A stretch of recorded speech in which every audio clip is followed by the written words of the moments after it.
बिस्मिल्लाहिर्रहमानिर्रहीम। अस्सलामु अलैकुम वरहमतुल्लाहि वबरकातुहू। Adamjee coaching centre campus 32 garden online classes का बाकायदा जो है वो आगाज़ कर चुका है। इसके अंदर मुख्तलिफ़ लेक्चर जो आपको शेयर किए जाएंगे, मुख्तलिफ़ प्रेजेंटेशन की शक्ल के अंदर, मुख्तलिफ़ जो है वो वीडियो प्रेजेंटेशन की शक्ल के अंदर, ठीक है। और मुख्तलिफ़ टूल यूज़ किए जाएंगे। फेसबुक भी इस्तेमाल की जा सकती है, व्हाट्सएप भी इस्तेमाल की जा सकता है। ये आपके दोनों डायरेक्टर हज़रात इब्तिसाम फ़ारूक, मोहम्मद शहजाद, ठीक है। ये दोनों की जो यादगार तस्वीर है और ये हमारा विजिटिंग कार्ड भी है जो हमने यहाँ पे यूज़ कर लिया एज ए स्लाइड, कहीं आप लोग भूल ना गए हों, ये याद दिलाने के लिए। और ये हमारी एक जो है बहुत ही यादगार और शानदार तस्वीर आप लोगों की नॉलेज में है कि हमने कब खिंचवाई थी। आज जो हमारा लेक्चर है उसका ताल्लुक जो है फर्स्ट ईयर साइंस से है और ये जो है आपको लेक्चर जो डिलीवर करेंगे यकीनी तौर पे मैं हूँ इब्तिसाम फ़ारूक, फिज़िक्स पढ़ाता हूँ। यहाँ पे हमने एक हेडिंग डाली है थ्योरेटिकल। शायद आप लोगों ने ये हेडिंग जो है मुख्तलिफ जगह पे देखी हो, कुछ याद आ रहा हो शायद आप लोगों को कि आपके नोट्स के अंदर जो है ये बाकायदा तौर पे क्या है बेटा, थ्योरेटिकल की हेडिंग है। हर पेज के ऊपर आपको ये हेडिंग नज़र आएगी। ये हेडिंग यहाँ पे इसलिए यहाँ पे डाली है कि अब तक अगर आप लोगों ने नोट्स नहीं उठाए हैं तो उठा के बैठो, ताकि जो चीज़ यहाँ पे आएगी वो आपके नोट्स में है या नहीं ये चीज़ आपको पता चलेगी, ठीक है। उसमें क्या गलती है, लिखते वक्त बहुत सारी गलतियाँ हो जाती हैं तो वो भी करेक्ट हो जाएगी, ठीक है। तो नोट्स अपने जो वो उठा के बैठें। हमने जो लास्ट जो लाइव क्लास ली थी या रिकॉर्डेड वीडियो जो हमने डाली थी ग्रुप के ऊपर, वो डॉपलर इफ़ेक्ट था। डॉपलर इफ़ेक्ट का जो वो केस 1 जो है वो हमने किया था पिछली क्लास के अंदर। क्या है डॉपलर इफ़ेक्ट, ये थोड़ा बहुत जो है वैसे ही सरसरी तौर पे बता देता हूँ क्योंकि काफ़ी टाइम हो गया और आप लोगों ने इसको जो है वो पढ़ा भी नहीं होगा। डॉपलर इफ़ेक्ट जो है बेसिकली रिलेटिव मोशन को जो है वो रिप्रेजेंट करता है। रिलेटिव मोशन क्या है ये भी मैंने पिछले लेक्चर रिव्यू करने के लिए कहा था, हो सकता है बहुत सारे बच्चों ने कर लिया, नहीं किया तो फिर भी एक समराइज़ कर रहा हूँ। रिलेटिव मोशन क्या है कि आप अगर अपनी जगह पे मौजूद हैं और आपके इर्द गिर्द से अगर कोई भी चीज़ जो है वो हरकत कर रही है तो उस ऑब्जेक्ट की जो होने वाली हरकत है वो आपके लिए क्या होगी बेटा, रिलेटिव मोशन हो, क्योंकि वो आपके रेफरेंस से हरकत कर रही है। पिछले लेक्चर में याद होगा मैंने चांद की एग्जांपल दी थी, आप आगे चलते हैं तो चांद भी जो है वो आपके साथ साथ आगे चलने लग जाता है ना। इसका मतलब आप बड़े खूबसूरत है कि चांद आपको फॉलो कर रहा है, लेकिन असल में क्या है, रिलेटिव मोशन की एग्जांपल, ठीक है। तो डॉपलर इफेक्ट जो है वो रिलेटिव मोशन का एक जो है वो इंटरेस्टिंग जो केस है जिसके अंदर जोहानस डॉपलर ने क्या किया कि सोर्स ऑफ साउंड और लिसनर इनके दरमियान जो है वो पिच ऑफ द साउंड के अंदर जो है वो फ़र्क महसूस किया। पिच ऑफ द साउंड के अंदर जो फ़र्क आता है उसको नाम दिया जाता है डॉपलर इफेक्ट और डॉपलर शिफ्ट का नाम दिया जाता है। और ये इफेक्ट जिसके अंदर पिच ऑफ द साउंड के अंदर जो है वो फ़र्क आता है उसको हम क्या नाम देते हैं बेटा, डॉपलर इफेक्ट का नाम देते हैं। तो डॉपलर इफेक्ट है क्या कि सोर्स ऑफ साउंड और लिसनर के हवाले से बनाया गया कि अगर जो है वो सोर्स ऑफ द साउंड अपनी जगह पे मौजूद है, अगर लिसनर उसके करीब जाएगा तो यकीनी सी बात है कि वो ज़्यादा जो है वो आवाज़ जो है वो सुनेगा। अगर लिसनर जो है वो सोर्स ऑफ साउंड अपनी जगह पे रुकी हुई है, अगर उससे दूर जाएगा तो क्या करेगा बेटा, कम आवाज़ जो है वो सुनेगा। इसी तरीके से हो सकता है कि लिसनर अपनी जगह पे रुका हुआ हो, सोर्स ऑफ साउंड उसके करीब आ रही है और सोर्स ऑफ साउंड उससे दूर जा रही हो, तो उसकी वजह से साउंड के अंदर क्या आएगा बेटा, साउंड की फ्रिक्वेंसी के अंदर फ़र्क आएगा। ऐसा भी हो सकता है कि लिसनर और सोर्स ऑफ साउंड दोनों ही के दोनों क्या हो बेटा, मोशन के अंदर हो, दोनों जो है वो एक दूसरे के करीब आ रहे हो, एक दूसरे से क्या कर रहे हो, दूर जा रहे हो। तो इसके नतीजे में भी क्या होगा बेटा, यकीनी तौर पर फ्रिक्वेंसी ऑफ द साउंड के अंदर क्या आएगा बेटा, फ़र्क आएगा। तो ये डॉपलर इफेक्ट था। इसका केस 1 जो है वो हमने पिछली क्लास में कर लिया था। हमें आगे बढ़ना है केस 2 की जाने। केस 1 में कौन रेस्ट में था, कौन मोशन में था, इस चीज़ को सुन लें। केस 1 में हमने सोर्स ऑफ साउंड को अपनी जगह पे बरकरार रखा था, रेस्ट में रखा था, लिसनर उसके आगे पीछे हरकत कर रहा था।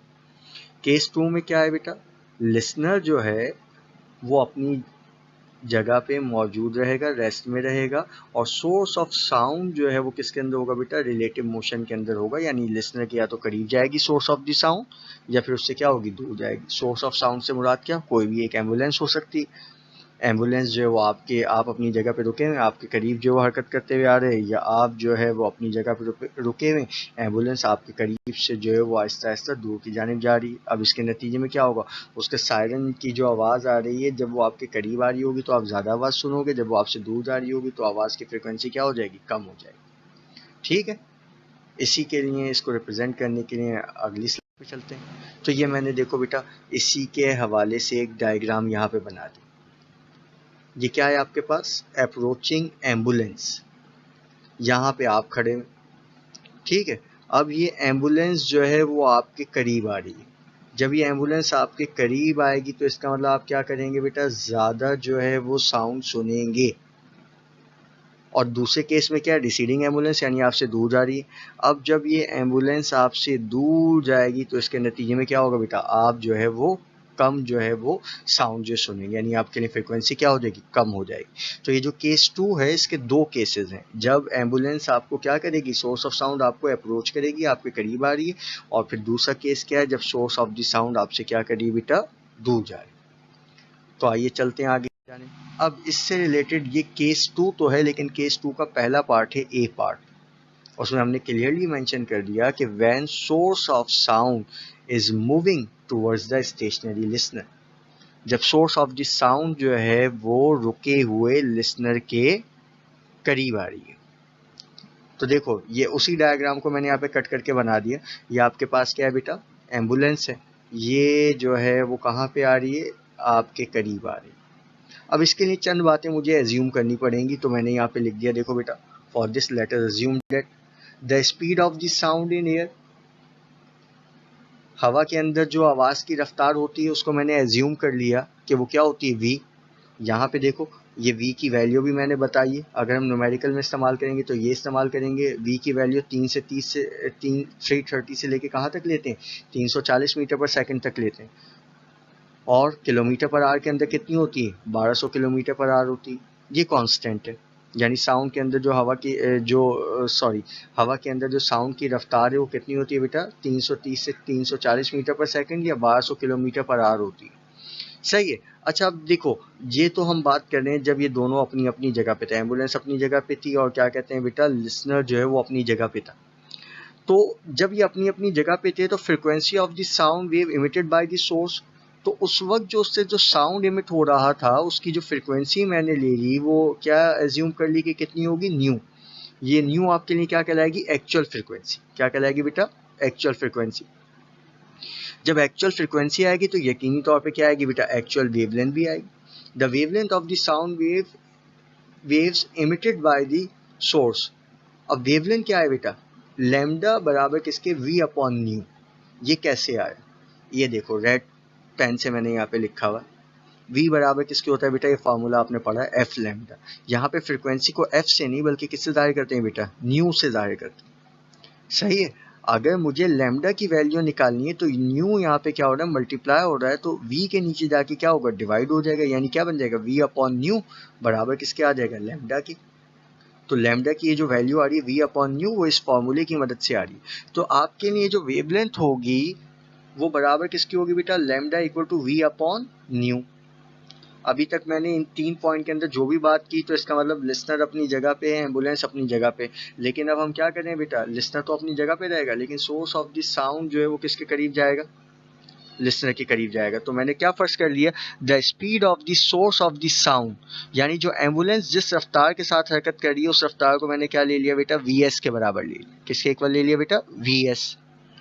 ठीक है। अब जब देखो बेटा ये एम्बुलेंस जो है वो किसके करीब जाएगी, लिसनर के करीब जाएगी, तो ना सिर्फ फ्रिक्वेंसी चेंज होगी बल्कि उसकी वजह से वेवलेंथ के अंदर भी क्या होगी बेटा, तब्दीली आएगी। पहले जो वेवलेंथ थी लैम्डा बराबर किसके था, v अपॉन न्यू के, लेकिन अब जब ये इसके करीब जाएगी तो चेंज इन वेवलेंथ आएगा, और वो जो चेंज इन वेवलेंथ है वो आपके लिए क्या होगा, डेल्टा लैम्डा। ये जो डेल्टा लैम्डा, अब इसके अंदर कौन सी वेलोसिटी आएगी, खाली v नहीं आएगी बल्कि क्या आएगी, वी एस अपॉन न्यू। क्योंकि अब जो आपके लिए वेलोसिटी है वो क्या है बेटा, वीएस है, यानी जिस रफ्तार के साथ जो कौन हरकत कर रहा है बेटा, सोर्स ऑफ द साउंड हरकत कर रही है, वो वाली वेलोसिटी आपके लिए आएगी। तो देखो बेटा डेल्टा लैम्डा बराबर किसके आ जाएगा, वीएस अपॉन न्यू के। लेकिन मैंने यहाँ पे क्या निकालना है, नई वेवलेंथ, ये तो चेंज इन वेवलेंथ है डेल्टा लैम्डा, मुझे क्या निकालना है, नई वेवलेंथ। नई वेवलेंथ मेरे लिए क्या है, लैम्डा डैश। अभी जो लैम्डा डैश है ये कैसे निकाला जाएगा, जो आपके पास जो इनिशियल वेवलेंथ थी लैम्डा, उसमें से माइनस कर दो किसको, डेल्टा लैम्डा को। सही है, जब एम्बुलेंस करीब जाएगी लिसनर के तो फ्रीक्वेंसी तो बढ़ेगी, लेकिन वेवलेंथ के अंदर क्या होगी बेटा, कमी आएगी। तो इस वजह से देखो बेटा जो नई वेवलेंथ आएगी लैम्डा डैश, वो बराबर किसकी होगी, लैम्डा माइनस डेल्टा लैम्डा के। लैम्डा की वैल्यू ये पढ़ी थी हमने वी अपॉन न्यू। अच्छा डेल्टा लैम्डा की वैल्यू ये आ गई वी एस अपॉन न्यू। ठीक है, दोनों को क्या करो, माइनस कर दो। जब दोनों को माइनस करेंगे तो दोनों के नीचे क्या कॉमन आ गया बेटा, न्यू जो है वो कॉमन आ गया, तो v minus V S upon क्या हो जाएगा, न्यू हो जाएगा। ठीक है, अब जो हमें नई फ्रीक्वेंसी निकालनी है उस फ्रीक्वेंसी का नाम क्या है बेटा, अपेरेंट फ्रीक्वेंसी। क्या है बेटा, apparent frequency of the sound wave receive by the listener is equal to nu dash. और ये हमें क्या करना है बेटा, मालूम करना है, इसलिए इसको क्या कर दिया हमने, क्वेश्चन मार्क डाल दिया। ठीक है, बात समझ में आ गई यहाँ तक। आगे चलते हैं बेटा अगली स्लाइड की जाने। अब देखो बेटा, when a source of the sound is approached towards a stationary listener, then the wavelength of the sound wave will be shortened under the action of the air movement, which ultimately increases the frequency of the sound. जैसे जैसे क्या करेगी बेटा, source of sound listener के करीब जाएगी तो इसके नतीजे में क्या होगा बेटा, वेवलेंथ जो है वो कम होती जाएगी, लेकिन फ्रीक्वेंसी क्या होगी बेटा, इंक्रीज होगी, क्योंकि एम्बुलेंस लिसनर के करीब जा रही है तो ज्यादा वेव को जो है सुनेगा, तो फ्रीक्वेंसी क्या होगी, ज्यादा होगी। ठीक है, now the apparent frequency heard by the listener when the source of the sound is approached towards him will be। तो देखो हमने फार्मूला पढ़ा था ना, v equal to f lambda, लेकिन मैंने बताया कि f की जगह क्या आएगा, न्यू। ठीक है, तो अब इसी के तहत क्योंकि अब हम अपेरेंट फ्रीक्वेंसी निकालने जा रहे हैं तो यहाँ पे क्या आ जाएगा, v equal to nu dash lambda dash. अब मुझे यहाँ से न्यू डैश निकालने हैं, लैम्डा डैश इधर क्या हो रहा है, मल्टीप्लाई, नीचे जाके क्या हो जाएगा, डिवाइड। तो क्या बन जाएगा भाई, न्यू डैश बराबर किसके आ जाएगा, v अपॉन लैम्डा डैश के। पीछे जाओ देख लेना दोबारा, लैम्डा डैश की वैल्यू बराबर किसके थी, v minus V S upon new के। ये वैल्यू क्या करनी है बेटा, हमने यहाँ पे डाल देनी है इस लैम्डा डैश की जगह, ये जो नजर आ रहा है।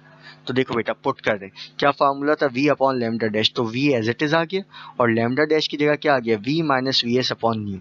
बेटा आप जानते हो कि ये दोनों नीचे वाले जो है ये क्या है, डिवाइड में, v minus V S upon nu divide में, हम चाह रहे हैं इसको मल्टीप्लाई में ले आए। जब मल्टीप्लाई में ले आएंगे तो क्या होगा बेटा, पूरी वैल्यू जो है इसकी पलट जाएगी। जब इसकी पूरी वैल्यू पलटेगी तो क्या हो जाएगा, ये आपके पास v minus V S upon new पलट के क्या आएगा, new upon v minus V S.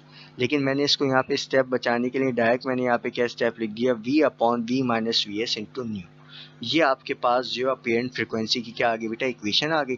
In this equation v minus V S हमेशा छोटा होगा किससे बेटा, v से। अगर v माइनस वी एस छोटा होगा किससे, v से, तो तभी ये बात याद रखना कि न्यू डैश जो है वो बड़ा होगा किससे, न्यू से। सही है, यानी इसका मतलब ये है कि लिसनर क्या कर रहा है, इस कंडीशन का मतलब क्या है कि लिसनर वो सोर्स ऑफ द साउंड किसके करीब जा रही है, लिसनर के करीब जा रही है। और जब ऐसा होगा तो इस कंडीशन के ऊपर जो लिसनर है वो क्या करेगा बेटा, ज्यादा number of the wave receive करेगा, तो फ्रीक्वेंसी क्या होगी बेटा, ज्यादा होगी। समझ में आ गई बेटा बात। तो ये हमारे पास केस 2 का पहला पार्ट था, ए पार्ट। बी पार्ट की जानिब बढ़ते हैं, when source of sound is moving away from the stationary listener। अब जो source of sound क्या करेगा बेटा, दूर जाएगा किससे, stationary listener से। तो ये देखो मैंने उसी डायग्राम को अब यहाँ पे कट करके बना दिए। अब ये दूर जा रही है सीडिंग एम्बुलेंस।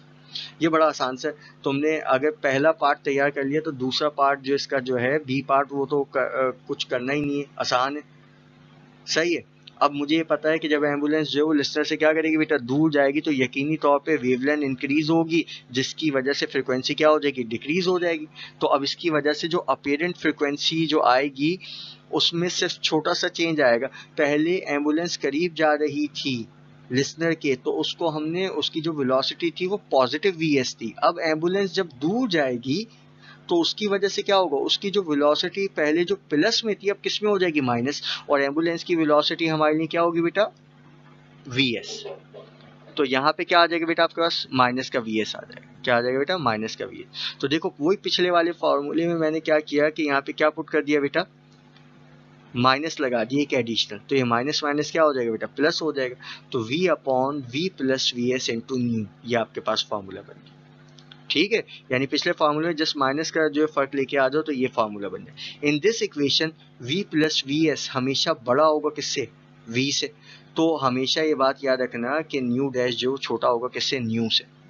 यानी ये जो हमने यहाँ पे जो कंडीशन लिखी है वो किसकी कंडीशन है, ये आपके पास केस 2 बी पार्ट की कंडीशन है। जब एम्बुलेंस क्या करेगी बेटा, दूर जाएगी लिसनर से, तो लिसनर जो है वो कम नंबर ऑफ दी वेव को क्या करेगा बेटा, रिसीव करेगा। ठीक है बेटा, ये आज का जो है वो हमारा जो है वो केस 2 जो है वो मुकम्मल हो गया। ठीक है, आप लोग जो है वो मुझे इसका रिव्यू दीजिएगा कि सर इसमें ये चीज़ समझ में आई, ऐसे समझ में आया नहीं आया, मुझे रिव्यू दीजिएगा। पर्सनल जो है वो मुझे व्हाट्सएप पे मैसेज करके बता दीजिएगा। कुछ ना वैसे समझ में आया तो मुझसे पूछ भी सकते हैं कि सर इस स्टेप में ये कैसे हुआ था, मैं और इसको जो है सिंप्लीफाई करने की कोशिश करूँगा। ये बेटा ये अभी पहली कोशिश कर रहे हैं, इस तरीके से स्लाइड बना के उस पर रिकॉर्डिंग करके जो है वो शेयर की जाए, ताकि आप लोगों का जो वो है एक अच्छे वे के अंदर जो है ये आपका लेक्चर जो डिलीवर हो जाए। ठीक है बेटा, तो ये जो है मेरा केस 2 जो डॉपलर इफेक्ट का मुकम्मल हो गया। ये देखें मैंने, आप क्योंकि इतनी देर बैठे हैं तो मैंने इतना अच्छा थैंक यू जो है वो आपके लिए यहाँ पे उठा के डाला, बिल्कुल मेरे जैसा, ताकि मैं अपने प्यारे बच्चों को जो है वो थैंक यू कर सकूँ। इंशाल्लाह अगली क्लास में जो है वो आएंगे एक नए टॉपिक के साथ, जिसका नाम क्या है बेटा, case 3 of the Doppler effect. Case 3 जो है केस 1 और केस 2 का क्या है बेटा, मजमुआ है, बहुत आसान है। पेपर में जो ज़्यादातर आता है वो केस 1 या केस 2 आता है। ठीक है, तो इंशाल्लाह अगली क्लास में जो है वो केस 3 जो लेके आएंगे। जब तक के लिए अपना ख्याल रखिएगा बेटा, दुआ भी करते जाएं, अपने लिए भी दुआ करें, हमारे लिए भी दुआ करें। ठीक है बेटा, दुआ में याद रखिएगा। अल्लाह हाफ़िज़।